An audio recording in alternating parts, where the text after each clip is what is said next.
Gandeng musisi ternama tanah air seperti Judika, Isyana Sarasvati, Mahalini hingga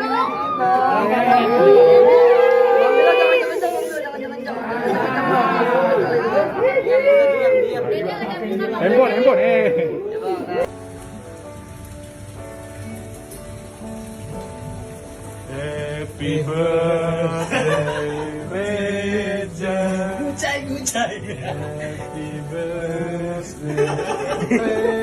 Gandeng musisi ternama tanah air seperti Judika, Isyana Sarasvati, Mahalini hingga Kehidupan ketiga. Oh, Ari Lasso, apa kabar? Oh, saya tidak bilang begitu nanti dibilang pansos. Nggak, kita komentar tentang makna kehidupan ketiga. Konser Ari Lasso sesudah dia mengalami peristiwa-peristiwa yang sangat spektakuler dalam hidupnya. Yang pertama dulu, kehidupan pertama adalah kelahirannya sampai dia menjadi seorang manusia. Terus yang kedua, sesudah dia mengalami tragedi, yaitu keterlibatannya di dalam kecanduan. Kecanduan apa? Ya, sudah tahulah. Nah, di situ dia akhirnya menjadi terbebaskan dari kecanduan ini, dan itu adalah kebangkitannya menjadi kehidupan yang kedua. Dan yang ketiga muncul ketika dia usai di dalam menghadapi peristiwa yang sungguh mempertaruhkan nyawa juga, tentang penyakit kanker yang dideritanya. Dan Tuhan memberi kehidupan kepada Ari Lasso, lolos dari penyakit ini dan dinyatakan bebas, sembuh. Dengan demikian ada 3 kehidupan yang sudah dialaminya, dan ini dimaknai dalam sebuah lagu dan dikonserkan di dalam konser Ari Lasso, kehidupan ketiga. Nah, dengan demikian ini adalah makna puitis atau seni atau konotatif. Ada kehidupan, 3 hal kehidupan penting dalam perjalanan hidup seorang Ari Lasso. Bagaimana dengan tokoh-tokoh yang lain? Yang terakhir, kasus yang menimpa Lesti Kejora dan Rizky Bilar, suaminya. Dia memberi kehidupan kedua. Oh, mengapa Pak Yu kok disebut sebagai kehidupan kedua? Ya, kata lain dari kesempatan kedua kepada suaminya. Alih-alih terus memperkarakan di kepolisian, dia mencabut laporannya dan memaafkan suaminya untuk memberi kehidupan yang lebih baik. Ada kesempatan kedua untuk mereka membina mahligai rumah tangga. Harapannya Rizky Bilar menjadi lebih baik selanjutnya. Harapan baik dari sang suami maupun sang istri. Meskipun menuai banyak kontroversi, tetapi hal itu adalah hak prerogatif masing-masing. Terlepas dari masalah hukum yang kontroversial juga dan sebagainya, ini kita membahas tentang kehidupan kedua. Di sini jelas makna simbolik atau konotatif, karena kehidupan bisa berarti suatu kesempatan untuk bertumbuh dan untuk menjalin kebahagiaan, mengisi hidup secara lebih baik. Lalu bagaimana dengan kehidupan yang lain bagi Brigadir J yang sudah dimatikan kehidupannya oleh para terdakwa dalam persidangan yang kita tahu siapa mereka seluruhnya.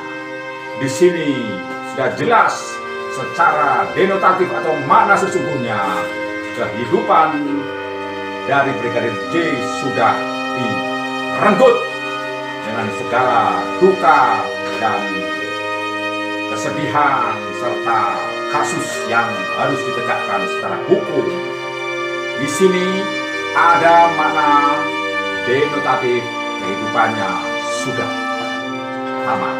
Tetapi di dalam kehidupan umat percaya ada yang namanya kehidupan sesudah kematian. Maka ada kehidupan kedua. Namun ini adalah soal iman. Semua umat beragama mempunyai konsep tentang kehidupan sesudah kematian ini. Agama apapun, di sini ada yang namanya kehidupan di dunia dan ada kehidupan di akhirat dan kehidupan di surga atau sebaliknya. Tidak perlu disebut, sudah tahu maksudnya. Di sini semuanya dari kasus-kasus Ari Lasso, Lesti Kejora dan Rizky Bilar serta Brigadir J, kita menggarisbawahi satu konsep tentang kehidupan. Semua orang mempunyai konsep masing-masing berdasar iman kepercayaan atau referensi dan referensi masing-masing tentang kehidupan. Dan kita sekarang membahas tentang upaya manusia mengenali kehidupan sudah berabad-abad. Selama ribuan tahun manusia selalu mempertanyakan asal-usul kehidupan. Ketika agama-agama samawi seperti Yahudi dan Islam mengenal konsep ini abad-abad tahun lalu.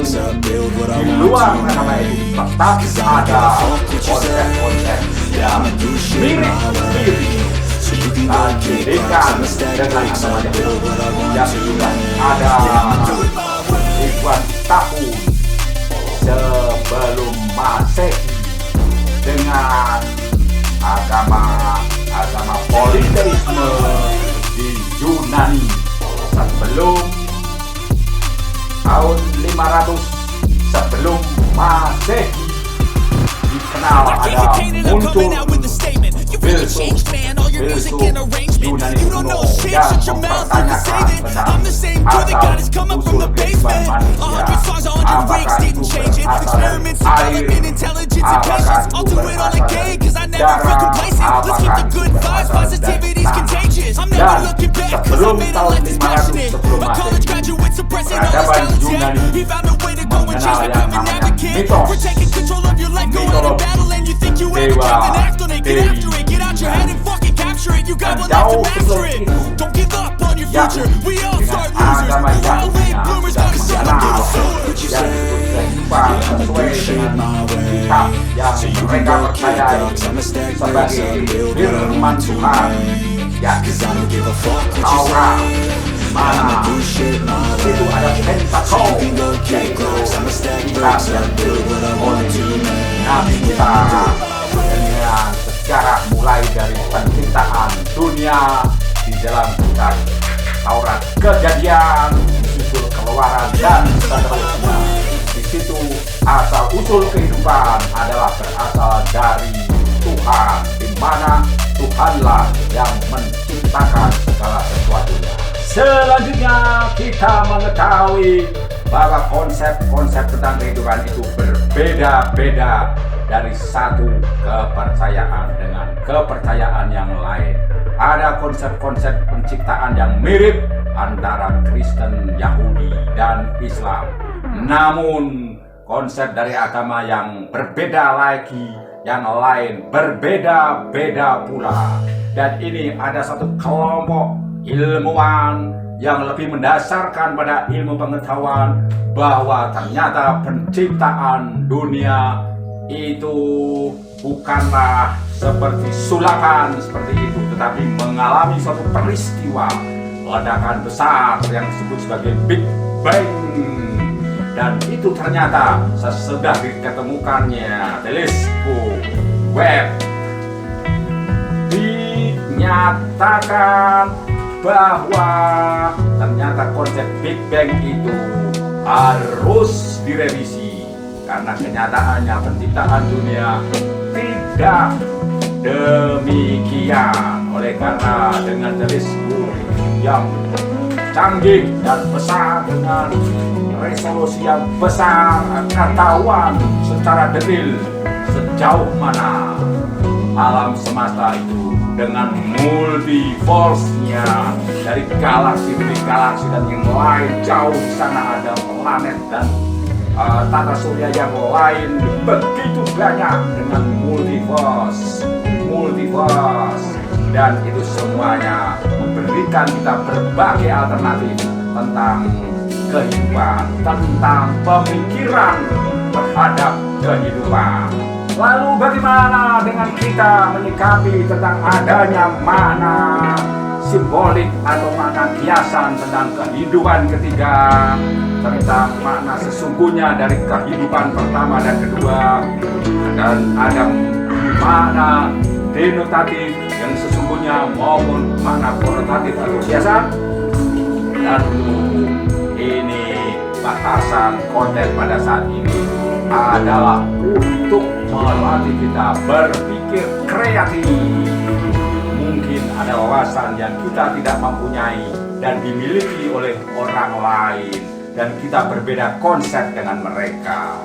Namun yang pasti kita sendiri, setiap orang merdeka untuk menafsirkan. Jadi ketika ada gelombang untuk berpikir secara sehat atas akal sehat, itu bukanlah monopoli oleh seseorang bahwa semuanya harus menurut pemikirannya dia, tetapi di sini kita semuanya diajak untuk berpikir kreatif bahwa setiap orang di antara kita mempunyai kesempatan yang sama untuk mengembangkan diri dalam pemikiran-pemikiran kreatif kita. Apapun iman Anda, apapun kepercayaan kita masing-masing, semuanya mempunyai hak dan kesempatan yang sama untuk berpikir kreatif.